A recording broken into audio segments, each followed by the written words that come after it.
Hello, everyone, and welcome back to your coffee break with Fueled Networks. Today, we're going to dive deeper into data protection and how Microsoft has made it easy and efficient for the end user to use. So let's remember this is about protecting information wherever it goes. And so the question is, do you have a strategy for protecting and managing sensitive information? Do you know where your sensitive data resides? This seems like a very simple question, but trust me, it is a complex issue for most organizations of any size. Trying to understand where is all of our sensitive information can be a huge project of its own. The second question is, do you have control of your data as it travels both inside and outside of your organization? When it gets shared through email or SharePoint sites or other online services, when it goes out on someone's mobile device. And lastly, are you using multiple solutions to classify, label, and protect sensitive data? We find that many of our customers are, and that it's a disjointed set of solutions that don't work together for a common goal. Let's take a look at what Microsoft does. Now let's take a quick look at the life cycle of a sensitive file. After data is created, you typically want to have a system in place to scan and discover sensitive data as it moves across devices, apps, and services. In most environments, only a small percentage of the entire mass of data contains sensitive information. The key is to be able to identify and detect the data that contains the sensitive information or important information you care about. Once sensitive data is discovered and identified, you want to be able to classify and label that data in a manner that reflects its sensitivity, even if the data is considered sensitive. They are typically different levels of sensitivity, and you may want different actions to be applied based on the level of sensitivity. For example, if a document contains employee ID numbers, it may be labeled as confidential. Whereas if it contains social security numbers, it may be labeled as highly confidential. Now, once the data has been stamped with a sensitivity label, your company should be able to apply the appropriate protection policy automatically applied.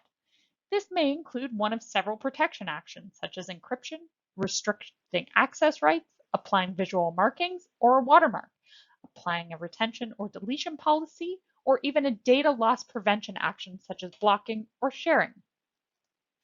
Whether the data stays in one place or moves around, it is critical that IT has the ability to monitor data access and sharing usage and respond quickly to potential abuse or threats. This can be in the form of real-time alerts, emails, or reporting dashboard. Finally, depending on the sensitivity of the data and corporate defined policy, as the data ages, it is subject to expiration, retention, and deletion. This is an important aspect of overall information protection because if sensitive data persists in the environment longer than necessary, it can pose a potential risk if discovered and compromised. As you can see, there are key considerations to evaluate at each step of the life cycle. Now let's start to talk about Microsoft's unique approach and how we can help you protect sensitive data throughout the life cycle, both within and outside of the organization. In order to achieve complete protection across your organization, it's important that you are able to discover sensitive information no matter where it is created or lives. That means having sensitive data discovery capabilities across your on-premises file shares or data centers, on individual devices, as well as across cloud services and software applications.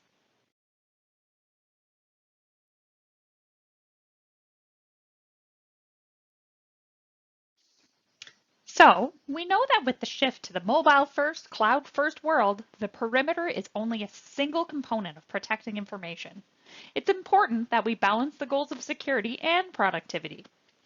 One, you want to be able to enable and encourage collaboration to create new business value, and this requires data sharing and data mobility.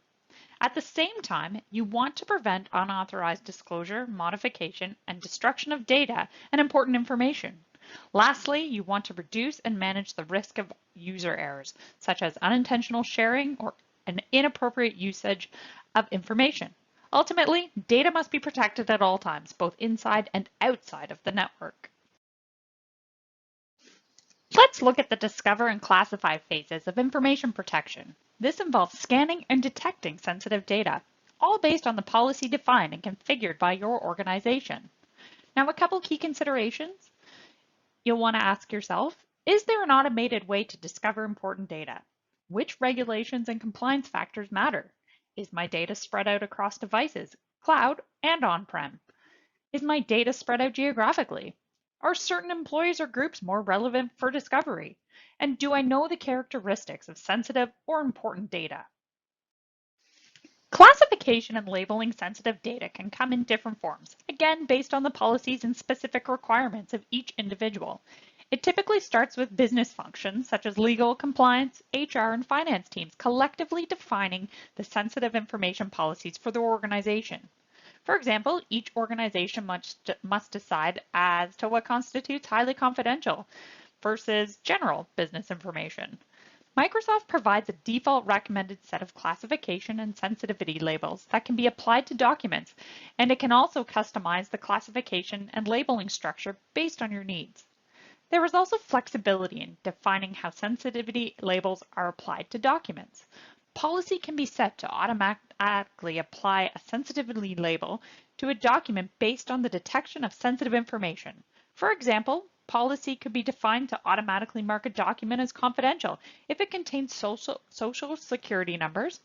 Alternatively, a recommended classification and sensitivity label can be provided to users. Companies can also determine if they want to give their users additional flexibility or empowerment, such as the ability to override an automatic classification, along with requiring a justification for the override.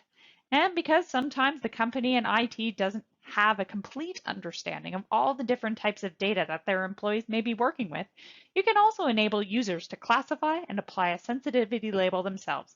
For example, if they're working on a document that contains privileged information, they can apply a sensitivity label of highly confidential right within the app. Now, we've talked about classifying and labeling sensitive files and crafting information protection policies. Let's take a look at an example of what this looks like in practice. In this example, the worker is using Excel, and a policy has been configured to detect credit card information. Policy has also been configured to automatically label the document as confidential based on the presence of the credit card information, as you can see here. It's easy for the end user to see and understand the classification and labeling applied to the document. So why is classification and applying sensitivity labels so important in the overall information protection process? This is what enables actions to be taken on the sensitivity information. The company defines its policies and actions based on the classification and labeling of data, such as the protection actions to apply to the data, or how to manage the data in terms of retention, expiration, and deletion. Because classification and labeling is the means by which you apply and enforce policy actions, it's critical that organizations are thoughtful and deliberate in their approach to crafting their information protection policies. Once you are able to discover and then classify your data, you move to perhaps the most important phase of information protection, applying policy-based actions to sensitive information. Let's take a closer look at what it means to protect sensitive information. Now, a couple of key considerations. What protection actions can be taken on a document?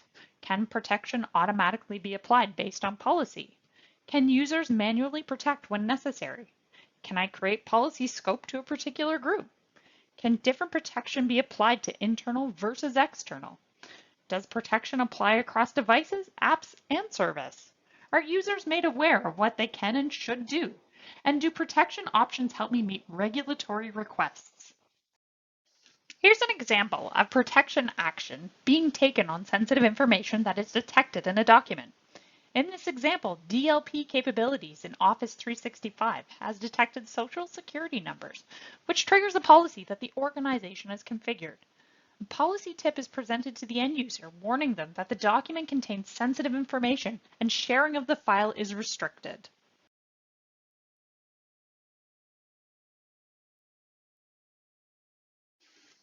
While you need to be able to protect sensitive data on Windows 10 devices, as well as other device platforms, sensitive data rarely lives solely on the device and will often travel or be stored in some other location, such as on-premises file shared or in a cloud service. There are several complementary protection measures you can take to protect this sensitive information as it travels outside of the device. As a starting point, Both Azure and Office 365 have data encryption built into the service for both data at rest and data in transit. To protect individual files, you can apply rights-based permissions so that only intended recipients can access and view the information. You can apply data loss prevention actions, such as blocking the sharing of a file that is detected to have sensitive information, such as credit card information or social security numbers.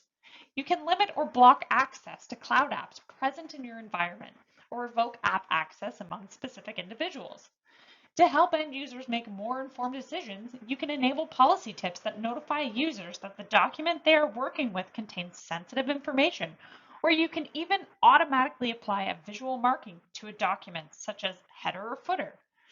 To help prevent sensitive information from staying around longer than necessary and potentially posing a risk, you can automatically retain, expire, or delete documents based on data governance policies defined by your company.